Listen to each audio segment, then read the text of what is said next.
The artists that we have in our schools often come in through having been suggested from someone else. Sometimes it's another teacher that they've seen have an artist, etc.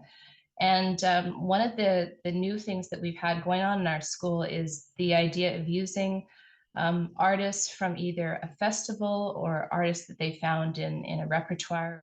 One of the things that's come out of it is that there's not enough. When one teacher finds a great artist to have in, other teachers in the school want their students to be part of it. An example we have just recently was even during COVID times, we had an artist, Lazy Legs, and he was able to show students that you can still create with different challenges. And I know that it really pushed students' boundaries, and it works on more things than just artistic domains.